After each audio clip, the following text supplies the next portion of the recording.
तो closing trade में जो है राजेश, आपके क्या रहेंगे टेक्निकल पिक्स?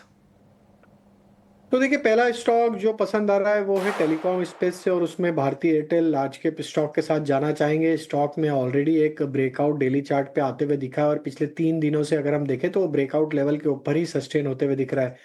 भारती एयरटेल में हमें लगता है ये मोमेंटम यहाँ से 1990 से लेके 2000 की तरफ बढ़ते हुए दिख सकता है।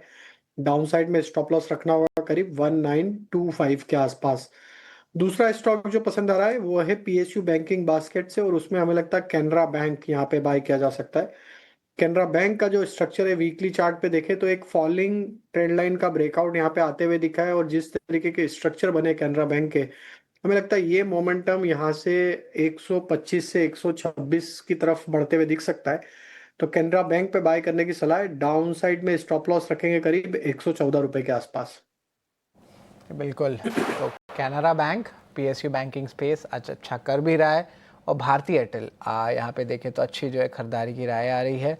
और देखा जाए तो Bharti Airtel, Indus star, Vodafone Idea, सारे ही टेलीकॉम स्टॉक्स में एक अच्छी तेज़ी आ रही है। डायरेक्टर साहब, इन तीनों स्टॉक्स का हॉटबॉट भरा के एक बार फायर करें तो हमें जो है पता चलेगा कि यहाँ पे टेलीकॉम स्पेस पे इतनी अच्छी मूव क्यों आ रही है।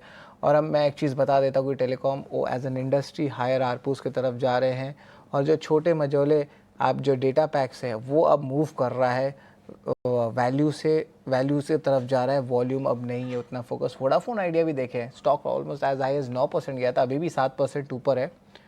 बहुत सारे डेवलपमेंट्स हुए हैं, सुप्रीम कोर्ट की आज मीटिंग भी थी, और वोडाफोन आइडिया के जो एजीआर मामले में सरकार से नरमी के संकेत से कंपनी के शेयर में ज़ोरदार तेज़ी आई है।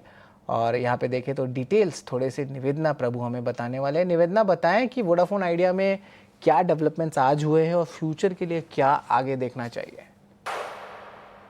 जहां तक कि मामले की बात करें, सेंटर ने सुप्रीम कोर्ट को बताया है कि वो टेलीको के एजीआर प्ली को विरोध नहीं कर रहा है और कुछ सोल्यूशन की जरूरत है। अब ये जो आर्ग्यूमेंट्स किए जा रहे थे कोर्ट में, हम बता दें कि जो सॉलिसिटर जनरल है तुषार मेहता ने कई इंपॉर्टेंट रिमार्क्स भी किए, जहां तक उन्होंने बोला कि इन प्रोसीडिंग्स में कुछ फाइनलिटी होना चाहिए, क्योंकि पब्लिक इंटरेस्ट को ध्यान में रखते हुए सरकार ने वोडाफोन आइडिया में 49% इक्विटी भी इन्फ्यूज की है। और उन्होंने आर्ग्यूमेंट्स में ये भी बताया है कि सर्कमस्टांसेस और जो फैक्ट्स है बदल गए हैं, जैसे कि वोडाफोन आइडिया पेटिशंस की तुलना में अगर वो देखें, क्योंकि ये काफ़ी लंबी टसल भी रह चुकी है, लेकिन जो सीजेआई है बीआर गवाई ने उन्होंने मौके के रूप में वो रिमार्क किया है कि इन प्रोसीडिंग्स में कहीं ना कहीं फाइनलिटी होनी भी चाहिए, क्योंकि सुप्रीम कोर्ट अभी आगे ये जो हियरिंग है, ये मामला है 26 सितंबर को सुनवाई करेगी। लेकिन